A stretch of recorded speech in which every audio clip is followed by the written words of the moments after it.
What will India do on the 3rd of May? Is it time to lift or at least calibrate the lifting of the lockdown?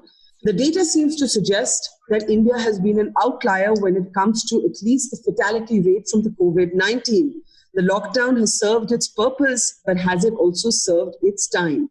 On this program today, we are joined by Professor Shamika Ravi. She was, of course, a member of the Prime Minister's Economic Advisory Council. She was at the Brookings Institute, and now she's teaching at the Indian School of Business in Hyderabad. We're also joined by Dr. Swapnil Parikh, who has been researching and studying this area extensively and has even written an entire book in this period of the lockdown on the coronavirus. Pleasure having both of you informed people who have done a deep dive into this issue. Shamika, I'll start with you. Your data has been especially useful, I think, to so many of us. And you were the first to point out that had the lockdown not happened to begin with, then we would have been seeing a staggering increase in the percentage of cases. I think you said 1,295. Was that the number? 1,295 or tax? Yes. Okay. Yes. So, but now you've also been looking at how those numbers have improved. So let me first ask you what the data tells us today.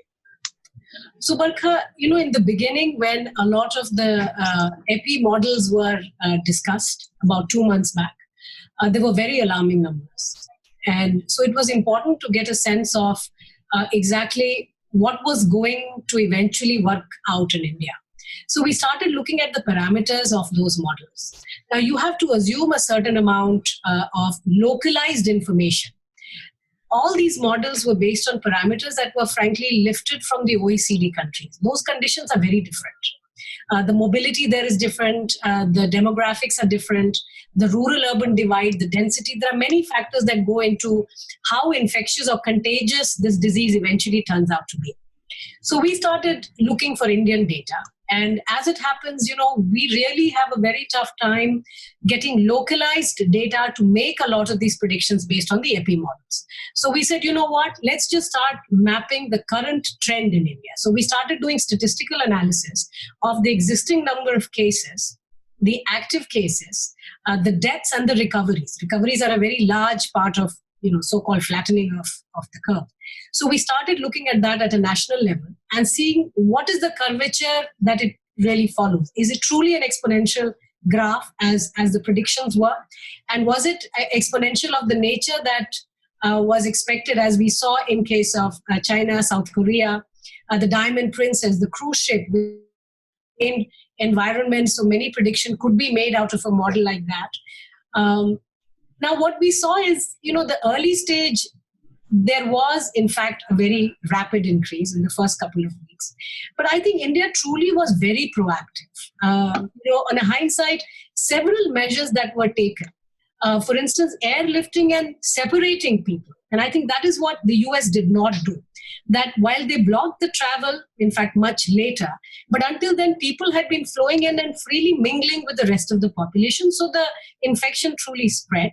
In the Indian case, because this is an imported virus, maintaining those quarantines early on and testing was very critical at getting a hang of it. Now, we know of several high-profile cases when people did jump quarantine.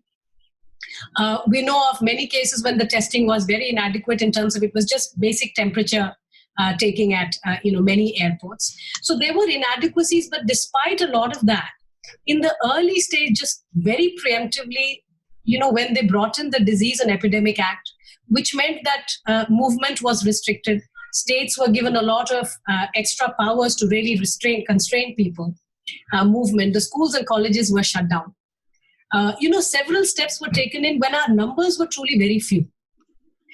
And then the lockdown happened really when our numbers were around 500, which is a very small number if you consider the stringency and how difficult and the magnitude of the lockdown truly is. And then if you begin to see the curvature, we were growing at a rate where we were doubling our total count every 3 days initially, then it declined a little bit because of the early measures. But still, we were doubling every 4.5 days, which is very rapid increase.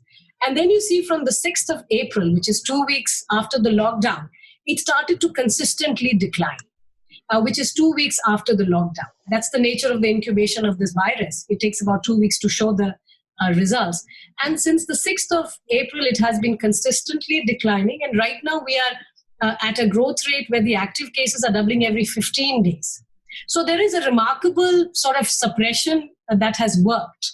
But now we need to look at specific hotspots in the country to really understand where we move from here on. So, Shamika, that's a very good macro picture, and I have a lot of micro questions, but I'll just bring in Swapnil at this point. Swapnil, you're sitting in Mumbai, which is one of the worst hit areas, and even if the lockdown does ease from the 3rd of May, it's probably not going to happen in Bombay. From where you're placed, do you believe that large parts of this country still need an extension of the lockdown? Barka, thank you so much for having me on. I can comment on my area of expertise, which is infection transmission. Extension of the lockdown has a lot of other parameters related to the economic difficulties, social hardships. So that is perhaps a question for people smarter than myself. But what I can tell you is we need to make a distinction between the number of cases, which are the number of confirmed reported cases, and the number of infections. They're two very different things. Data coming out of other countries, Geneva had a pretty good study recently. New York they did seroprevalence studies where they're trying to understand the number of infections. And based on this data, it looks like we're only catching maybe the number of infections is 10 to 20 times higher than the number of confirmed cases. So I think this is something that's important. That being said, yes, India has done a good job. But when we say that we initiated a lockdown at 500 cases, that's 500 confirmed cases. That's different from 500 infections. The number of infections could have been several times higher. When we're talking about a lockdown, we're essentially talking about physical distancing strategies. So we're trying to reduce the contact between people that allows transmission of infection.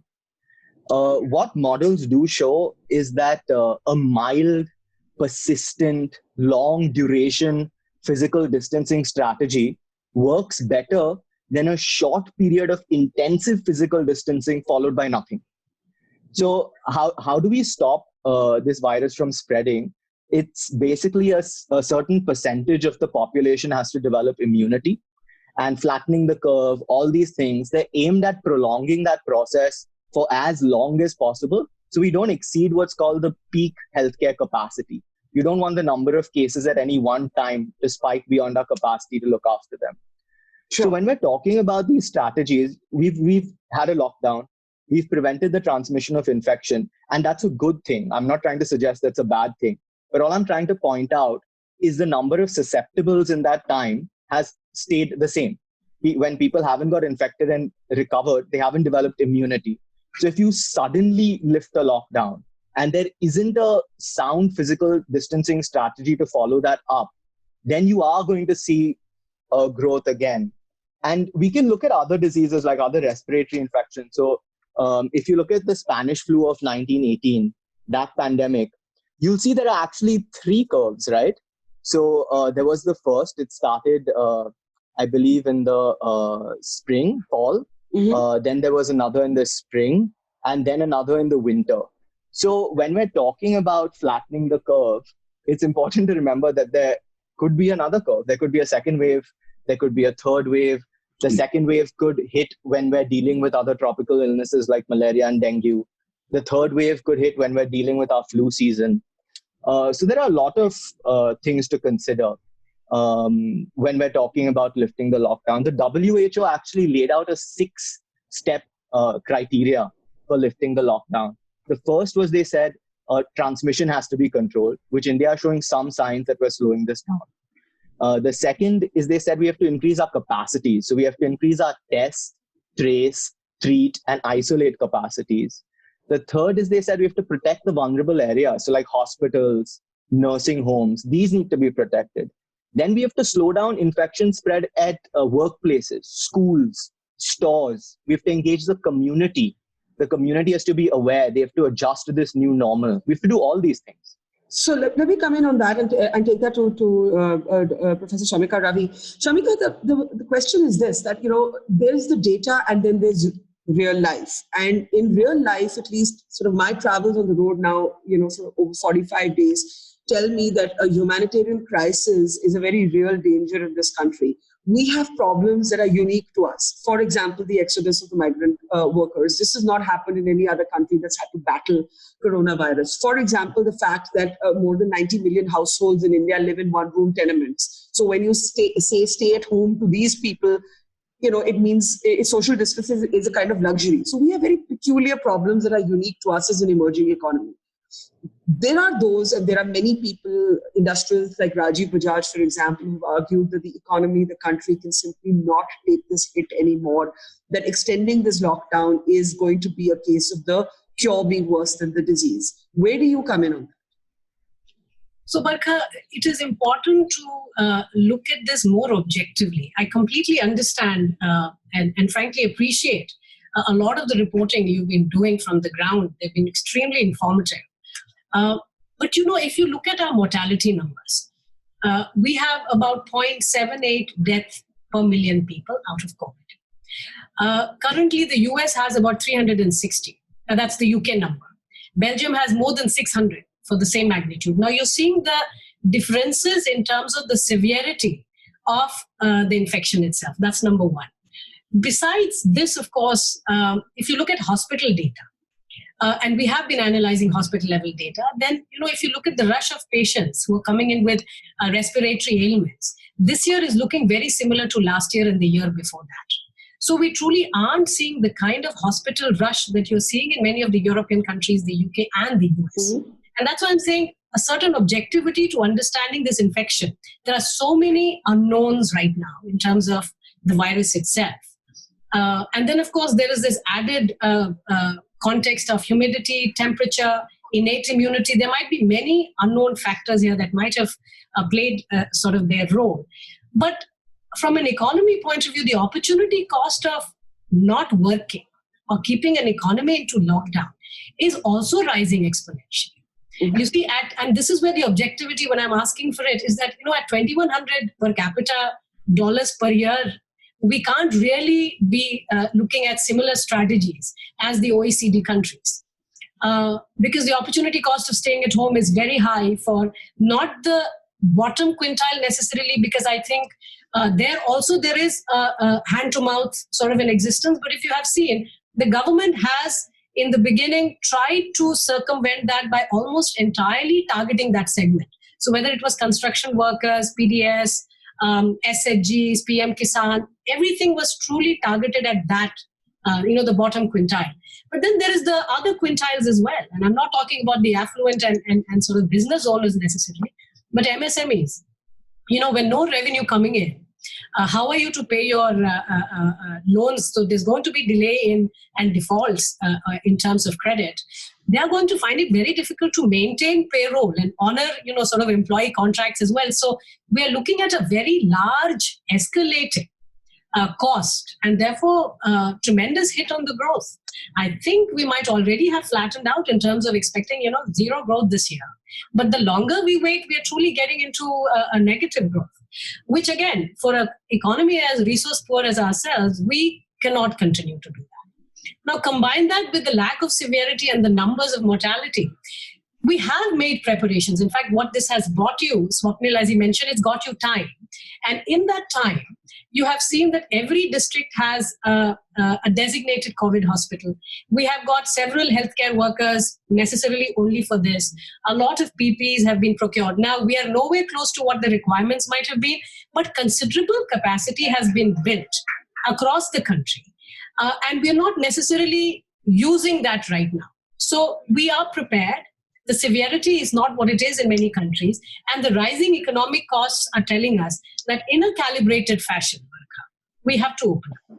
Which means barring these 30 districts which have high prevalence, and you have these red zones which are truly, which require containment and contact tracing, much more aggressive than what is happening perhaps right now.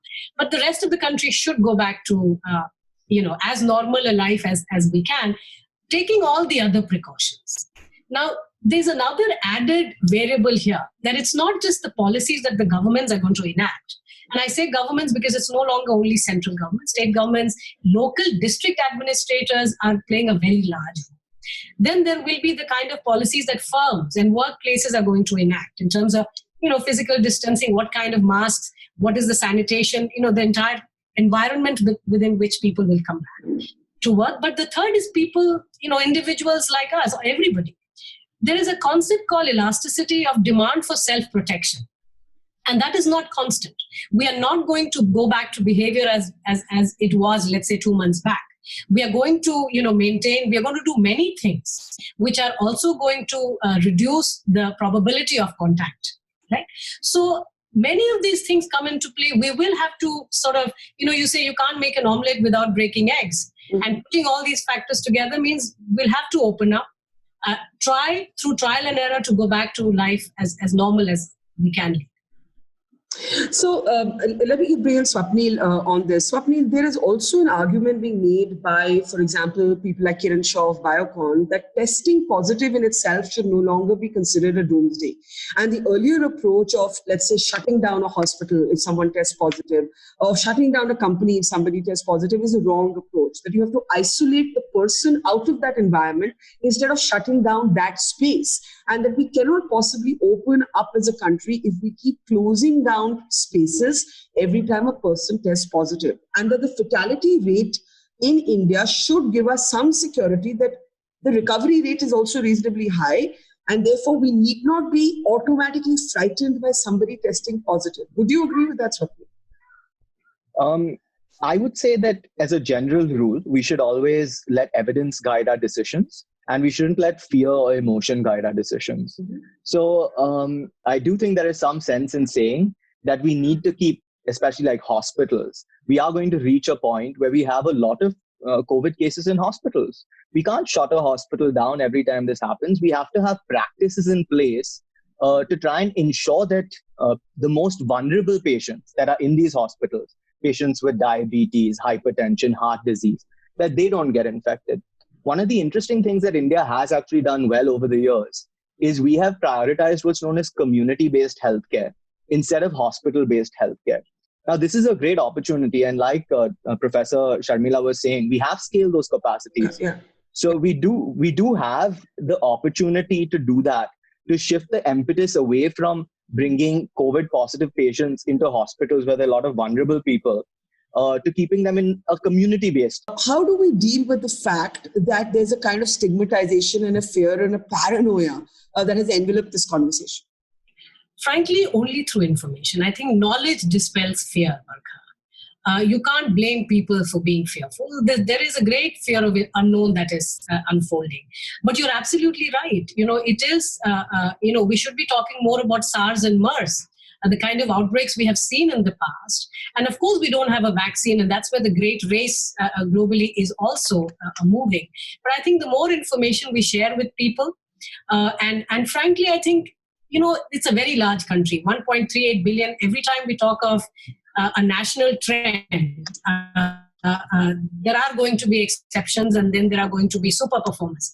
Let me tell you that, in terms of flattening the curve, I define it very clearly in terms of when your recovery exceeds number of active cases, you have truly begun to flatten. And, you have various states, Haryana, Kerala, Tamil Nadu, have done exceedingly well. And increasingly, you are seeing states like Rajasthan, Telangana, Karnataka. These are places where very rapidly the recovery rates are expanding and the active numbers are declining. Now, all of this means that, this is something that can be overcome. There are great vulnerable populations out there, the elderly, the comorbidities become serious concerns. Yeah. But as Swapnil mentioned earlier, we have prepared fever clinics. We have designated hospitals. And then, there is this other issue of all-cause mortality, right? The longer you keep your hospitals shut or the economy shut, frankly, the higher are going to be other kinds of, healthcare demands which will go unmet. Now, when you suddenly just transplant the idea of all-cause mortality in India is always an outlier. And that's because many more people are dying from road accidents. 150,000 people. And clearly because of the lockdown, that number has crashed. So all-cause mortality in India is looking very good. But clearly that's not the right way to look at the real pains that people are going through. So I just have a follow-up question on that, Shamika. What about the non-COVID fatalities? You spoke about road accidents, but one of the things I've been finding in my reporting is that private hospitals in many of our smaller towns are scared to function. Then you have basic medical services like dialysis that are not being delivered by many private centers till a coronavirus test is done. And often by the time the test is done and the results come, it's too late. We have seen TB patients die. We have seen kidney disease patients die. We have seen poor people outside public hospitals not knowing where to go because those hospitals have become COVID only. We have seen vaccinations that are done in the routine case that where diseases are preventable not happening in this period of a lockdown. So what do we do with all of this? And does it not give us an urgent need to ease this lockdown outside of the hotspots? Shamika. No, absolutely, Barkha. I have maintained this right from the beginning, that suppression of this nature has given us time and it was fantastic. But now we have to open up, and we have to open up in every area that we are sure. By the way, I mean, what Swapnil said is very important from the point of view of evidence-based. So even in places where we are reporting 0 cases today, we have to confirm it, and we have to repeatedly confirm it, which means every district administration will have to do containment, will have to do contact tracing. Now, contact tracing is a very scientifically done exercise. We also have to realize that the public health infrastructure at the district level is not equipped because there aren't enough people in public health at the district level. The civil administration is also limited. That's where the role of police becomes very critical, because those are the only guys at the district level who are trained to debrief people, to go and verify through call direct records, etc., where people have been to exactly go out and do contact tracing so that we are able to find out how many other cases are there. And then, of course, so the testing is very much a part of this entire protocol that must be followed even after the lockdown is lifted, continuously. So I think we are in for the long haul, Barkha. People might not, and there's no reason to be fearful. It's just a new, it's a virus. Yes, and we'll have to learn to manage it till a vaccine comes in. So last 2 questions to both of you. Swapnil, on the modeling, there have been epidemiologists who are arguing that without random sampling and without a large amount of random sampling, actually you may be overestimating the fatality rate of this virus, not just here, but everywhere. And so New York, for example, has begun to look at that question. California has begun to look at that question. And we may tomorrow find, if we do a lot of testing or we do random sampling and we extrapolate from that actually the fatality rate of this virus is not as dreadful compared to the fact that we live in a country where 1,300 people die from TB every single day and 1,300 die from cancer every single day. So, do you see any merit in that argument, Swapnil? So actually, I think it's close to 4,000 people die of TB in India every day. But maybe I'm off with my numbers. So in New York, if we assume every single New Yorker was infected, which is an unreasonable expectation, I think at most we can say about 20%. If we assume every single one of them was infected, it's already killed, I think, 0.15% of the New York population. So we're probably dealing with an infection fatality rate. And again, probably, this is modeling. There are lots of ifs and buts. We're probably dealing with an infection fatality rate between 0.5 to 1%. We need to keep in mind that doesn't mean that that's going to be the same in India. There's polymorphism in the ACE2 receptor. There are other receptors like L sign, DC sign, the demography of the population. We have a younger population. So there are lots of other factors. Weather may or may not play a role. Yeah. So there are we may not see the same fatality rate here. What I would suggest is we always assume the worst case scenario and we prepare for that rather than hoping for a miracle. But, it's a very valid argument. Like I said, I am only I would say I have a small amount of expertise in infection control, but this question is so much bigger than that. It's what are the second order effects? What are the third order effects? How many people will die of starvation?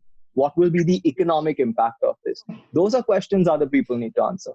So I want to give the last word to Professor Shamika Ravi on that. In terms of attention to the fiscal stimulus, to the economy, you see countries like America actually talking as much about that, talking as much about what happens to schools. I visited a slum today where children are not able to take part in online classes because they simply do not have Wi-Fi or internet. UNESCO today is telling us that 43% of learners across the world do not have access to a home computer. So when we factor in all this, when we factor in the specter of starvation, Shamika, where should the attention of the economy be? And do you believe that the government has paid enough attention to that thus far? So, besides the first set of announcements, which were all humanitarian in nature, I think there is mounting pressure, Bagha. And we saw that in a slew of announcements from the monetary sort of policy side, when the central bank made, so they've had 3 rounds of announcements. The issue is that, the banking sector is so risk averse, and it's not just the bank, the entire credit architecture is so risk averse right now and fragile that the transmission of the monetary policy is unlikely to be adequate or even timely. So I think the pressure is mounting on the government. All eyes are truly on the central government because I think the states are looking for greater flexibility. Health is a state subject. A lot of the additional spending that the states are having to do will, and also moving forward. Then, of course, they have done a series of long-drawn consultation.